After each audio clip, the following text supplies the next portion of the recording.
2021 BMW M3 Competition vs Alfa Romeo Giulia Quadrifoglio comparison test, 4-door fire. But before we start, please support us by pressing the like and subscribe buttons, so that we can continue to provide information about car and motorcycle news. Also turn on the bell button to get the latest updates. Your support means a lot to us. Thank you.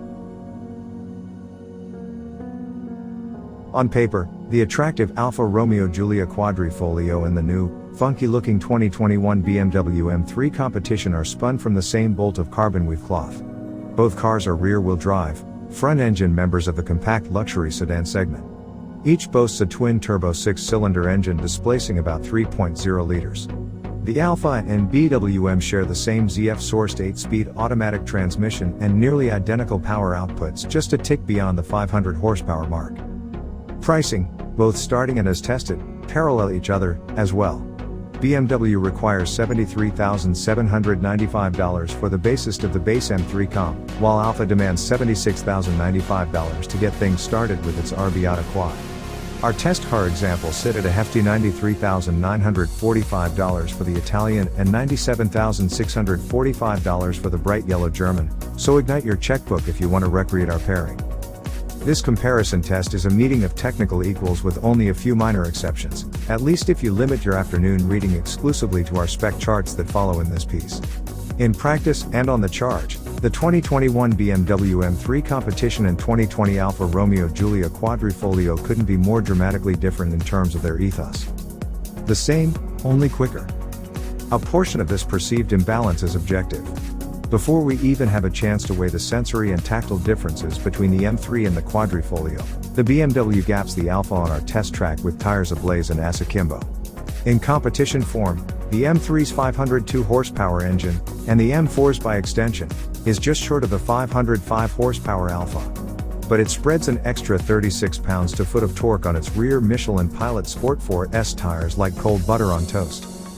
The two super sedans were dead even off the line, right up to the 50-mile-per-hour mark where the BMW pulled ahead by 0.1 seconds, and then by 0.2 seconds at 60 miles per hour.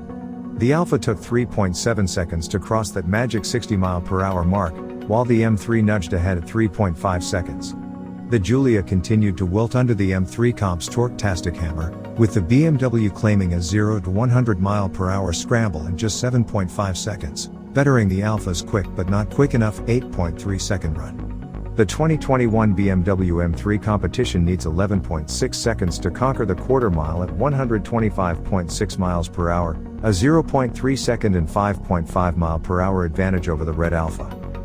Big performance needs big space.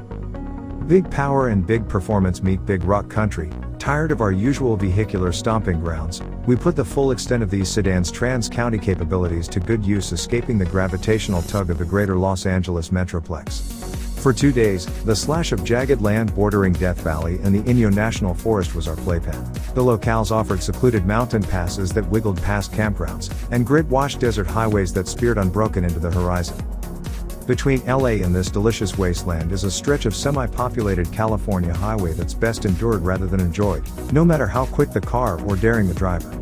A perfect opportunity to futz and fiddle with the interior accoutrement and baseline road manners. This was one of the most important parts of the test, considering these are supposed to be the do-it-all multi-tools of the performance car pie. Game of carbon fiber thrones. Just a few miles from our office in El Segundo, the M3 Competition already proved itself a bit of a bummer. Test co-driver and features editor Scott Evans quickly found the new 2021 M3's hyper-aggressive seats sadistic, its user interface frustrating, and its infotainment Kafkaesque.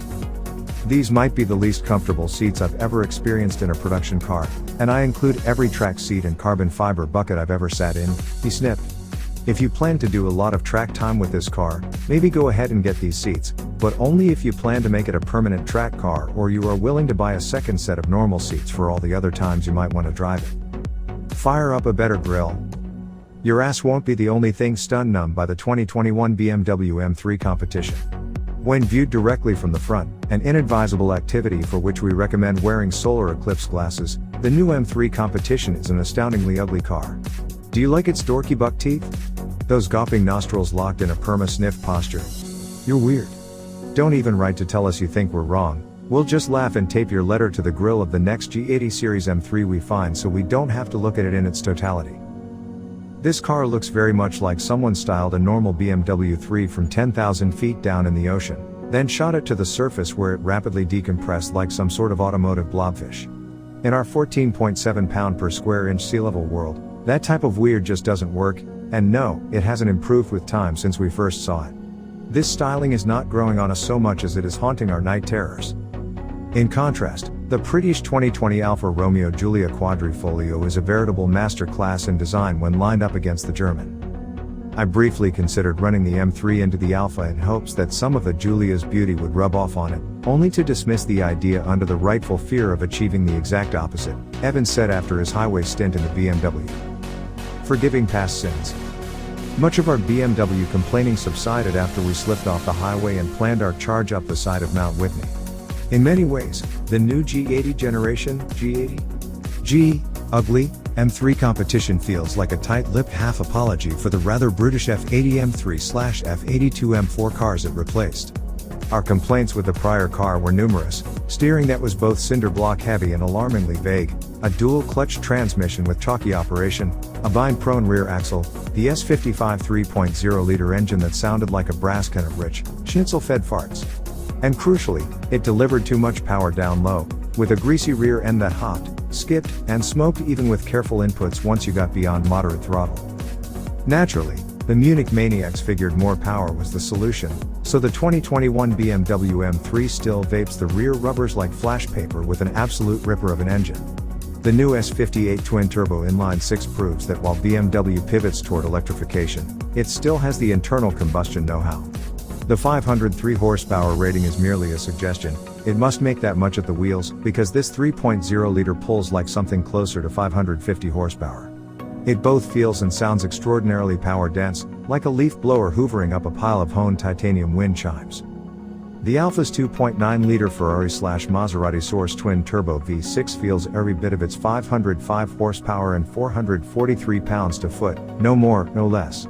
The initial syrup-thick charge tapers off soon after you cross the upper end of highway speeds, while returning a muted, fuzzy soundtrack rather unbefitting of its Maranello origins. It's not an unpleasant sound, but it's a one-dimensional blat that is drowned completely by the M3's volcanic crackle.